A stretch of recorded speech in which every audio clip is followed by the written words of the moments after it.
This is Indie Game Clinic. I'm Joe. Every week I do a stream, or a video in this case, reviewing a few of your games that are still works in progress and giving feedback. I've been a game designer at several smaller game studios. I used to teach game design and game development at a university. Now I run this channel, which is all based around giving people feedback on their games while they're still working on them, because I think that's one of the most helpful things you can get when it comes to learning to be a better game developer and game designer. Let's check out the first game. It is called Monster Freaks. Really gory intro here, so I'm just going to cut out the worst part of it. Right, so we're doing top-down shooter stuff. This feels tonally a bit weird. We've got some very, very heavy gore, and then the characters, the sort of enemy designs feel a bit goofy. And I don't mean that in a bad way, I just mean it doesn't go together, it doesn't gel. I find these monsters quite charming. This art style reminds me of this, like, Pepper Army game, possibly the best advert game ever made, where you play as a Pepper Army sausage. Kind of has that vibe. It has this sort of computerized claymation vibe to it. We have a baseball bat and a slingshot, and I can switch between those with 1 and 2.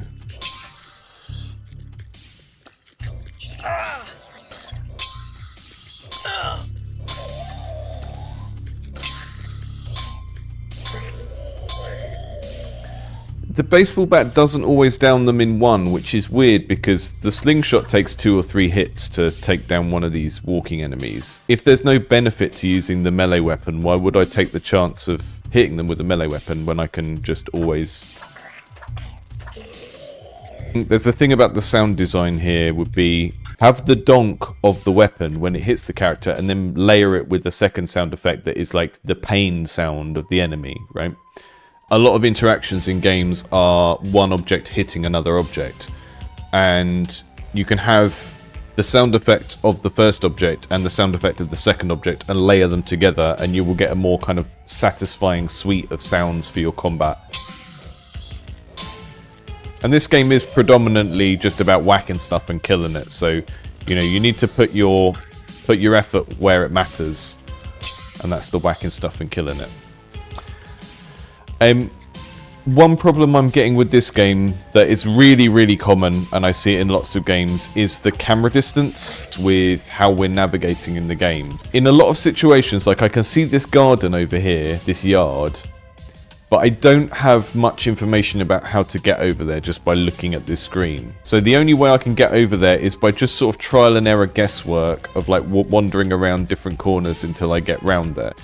If we brought the camera out almost 200%, so the character is half the size on the screen, we would have way more context about where we can go and how we can get there. And by moving the camera in very, very close, we're sort of robbing the player of that fun of navigation, because now it's just, oh, you can see over there, you don't really know how to get there, you have to just sort of brute force it by wandering around until you find your way there.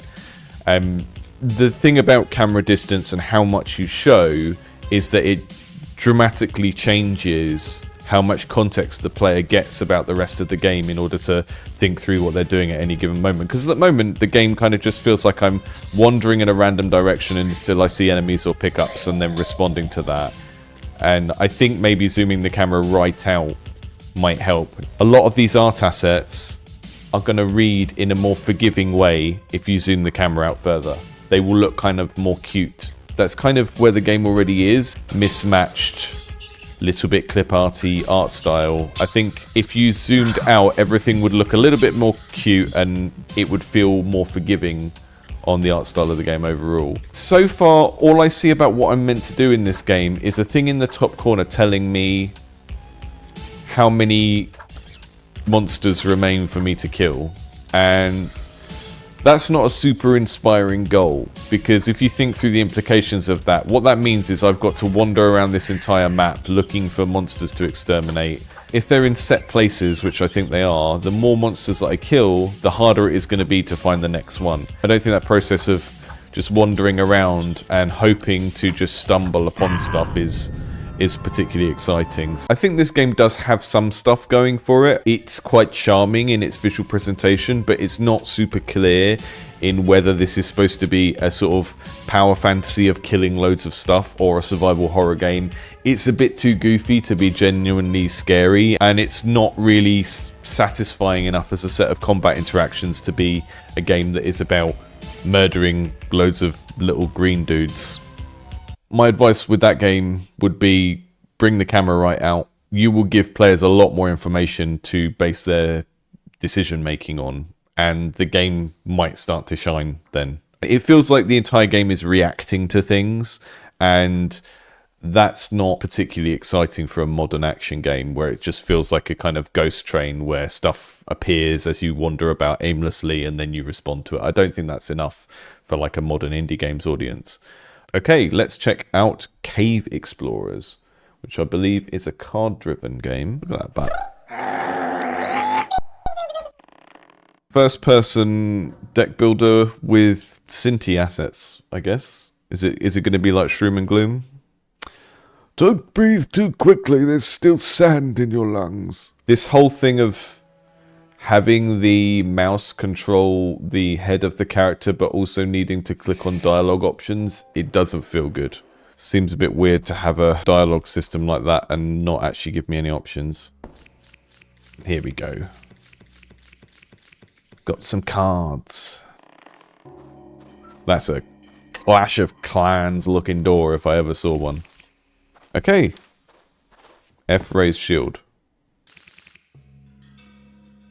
I see what's happening. Okay, so it looks like we have a separate set of cards for the combat, and then between the combat we get our like camping cards effectively. I really don't like the feeling of, so you take a card and you click on it and then you aim it at the guys, and again the head tracking is there. It doesn't feel good.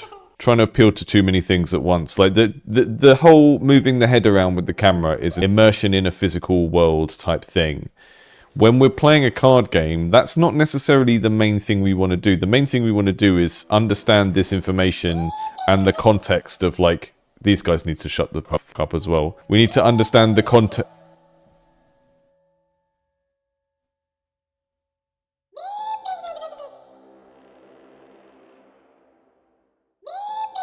It also feels like the person who made this hasn't really thought about the visual language of card games, right? Look how visually similar these two cards are. Swing sword.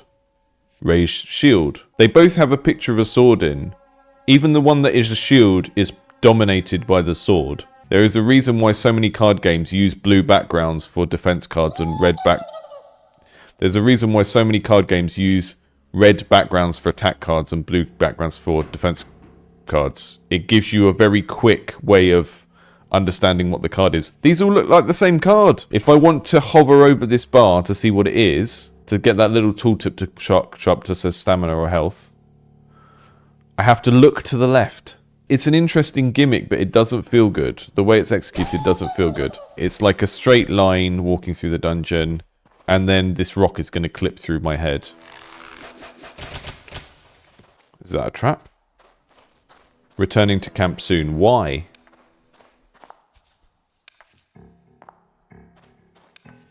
Yeah, the way that the mouse controlling the head interacts with the pop-ups. I think what needs to happen is when a pop-up's on the screen, the mouse is no longer attached to the camera control. So this first-person deck builder thing, the closest reference point is Shroom Gloom. So let's have a quick look at that game and see how they handled this problem. So in Shroom Gloom, we have the same thing where we can only walk forward. The left and right head movement is very limited. 30 degrees, 45 degrees maximum. So yeah, it's the same gameplay. Relatively simple cards that you use between combats. Aiming when you've got a card in your hand does move the camera around like in the game we just saw, but you've got this kind of... There's a dead zone and it's much more subtle. So this does still have that thing of like the camera moves with the mouse, right? It's much more subtle. And just when we're focused on the cards, it's a little bit too reactive still. And I think the difference here is that the cards aren't attached to the bottom of the camera. It feels like a game that is taking so much inspiration from that other game, but isn't paying attention to the things that really matter. Okay, let's move on. Let's move on to Crypt I.D. Content warning for gross noises, body horror, general spooky vibes. Okay, so we look at a report and we need to decide if there's apparition, alteration, or omission. An apparition occurs when a supernatural entity appears seemingly out of nowhere. An alteration occurs when someone or something is affected by a supernatural force, often distorted or transforming the original. An omission occurs when someone or something goes missing. Tabs over here. The house is just gone. I don't know. The house is gone. That sounds like an omission to me. Something has disappeared. It's just a hole in the ground where the house should be. I like these assets. I like the way that the audio, this little player is set up. It's even got like little audio scrubbing.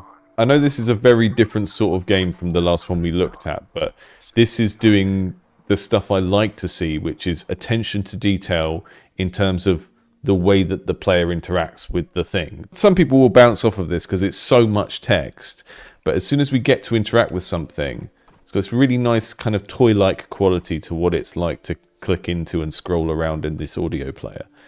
Okay, that's an omission because someone's house went missing. Park Ranger, report number 55595. The national park I work at has been having issues with carcasses of large predators. These are apex predators. There shouldn't be anything out there hunting them, so we thought at first that maybe some sort of disease was going around. We got pictures. Uh-oh. Slenderman confirmed. So basically we've got a monster. I can't remember what category that is. Reports mentioning the scent of lemons should always be categorized as apparition regardless of other evidence. So it's going to build up this set of rules about how we should categorize things, and some of these are going to be in this tutorial text at the bottom as well, which is interesting. I think it's an apparition because it's the appearance of a monster. Yes, okay, cool. So my husband has gotten super into floating lately. I really tried to be supportive of his hobbies, but it's freezing out this time of year and I can't even get him to come down and put some layers on. I'm really worried about him. My floating husband .jpg. Come down, Jeffrey. You'll catch a cold. I think that's an alteration. I don't want to play much more of this on stream. I want you to go and play it. If it looks interesting to you, I will put the link in the description, as I do with all the games if they are public playtests. Did you know that this channel is funded by Patreon? By signing up to my Patreon, you can receive the following benefits. Socialize in the Discord with myself and other people who share a creative ethos. Take part in monthly supporter streams where I playtest your games and tell you why they're rubbish. Get a warm, fuzzy feeling in your soul by financially supporting this channel, ensuring that I don't have to go back to working in a university or creating horrendous Skinner boxes at a free-to-play games company. One thing I will say about this game to the developer, more as a marketing thing, I would be very wary of associating this game with anomaly games, because anomaly games are very visual, they're not very text-driven. And I think the people that play those games are kind of coming to it from, you know, things like the Backrooms and first-person, very low interaction horror games. And that is what they're interested in. You are not necessarily appealing to an audience of readers if you go down that route of marketing this as an anomaly game. So you can have the word anomaly or anomalous somewhere in the description of your game, but I wouldn't front load it, because that's going to attract a particular type of person that when they get hit with this wall of text is going to go, ooh, I thought I'd just be walking around in a 3D environment and seeing what is different. This is in a different category. It's kind of interactive fiction. It's kind of a operating simulator type thing, like Dead Letter Department or Hypnospace Outlaw. It's more in that category. The writing that we saw in those couple of clips was good. It had a really good balance of funny moments and very creepy stuff going on. And yeah, I just don't want to play any more of it in the video because I don't want to spoiler it for people. It's really interesting how a game that has a lot of care and attention put into doing something incredibly specific, like here are some visual art assets and some audio assets, here's a little puzzle where you only have 3 choices and you need to look at these and work out what to do, can just feel so much more polished than a game that has had loads of stuff thrown into it. And I think if we compare that to the previous game, Cave Explorers has gone down that route of like, I'm a programmer, I'm not an artist, so I'll use these Cinti assets and I'll use these other assets for the illustrations on the cards. And because you've then got all of that stuff to work with, you build too much stuff before you've got the core of the game working.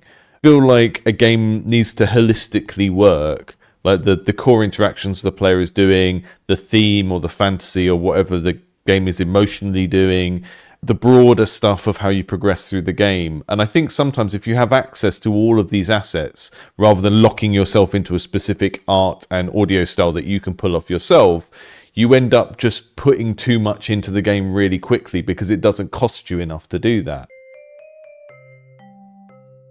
Last game for this video, we're going to check out Flavio the Ghost Clown, which in the dev's own words is 2D boss focused fights action game with some run and gun and survival modes. In the main menu, I can't use the controller, but also I can't click, so I have to use the keyboard to do that menu. It feels very strange.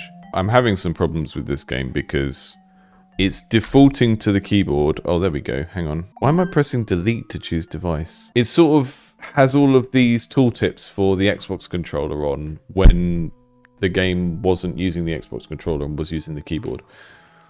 The actual dialogue boxes look pretty decent. Just pay attention to sort of how close up to the edge things are like this. Try and have a consistent amount of dead space around the edge. Robots, boss fight, game mode, difficulty, normal. Okay. We've been through a lot of stages before we get to actually do what the game is about.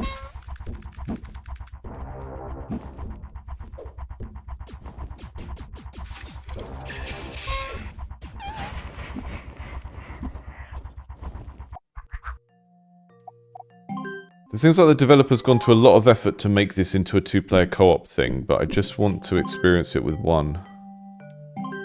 There's a lot of friction between starting the game up and just getting to a point where I can see what the core gameplay is, and I don't like that. Gone through multiple menus, we've got this walking around talking to people thing. The game was giving me controller prompts for player 1 when it wasn't letting me use the controller for player 1 as well, which was really confusing. Definitely a situation where if I was playing this for fun instead of for a review stream, I would have stopped by now because there's just too much getting in the way. Right, we're doing some kind of Cuphead sort of slide scrolling boss fighting. The jump height feels decent. I feel like generally jumping feels like I get what I expect in terms of like the timing of the jumps over those balls. Not sure why the bat has those. Robat. I like the enemy design of Robat. I think that's really neat. I think generally the way this looks is pretty good, but it has that a bit of a problem where in a game that is mainly just about kind of action and defeating enemies, I kind of want to be a character that's a badass, and I don't really want to be a clown in this type of game. Okay, we can do some directional shooting, but you can only aim diagonally if you're walking forwards, which kind of pushes you into the enemy. I've got a secondary attack, which is, I think, that flower thing. Ah, I see, okay. That charges up over time.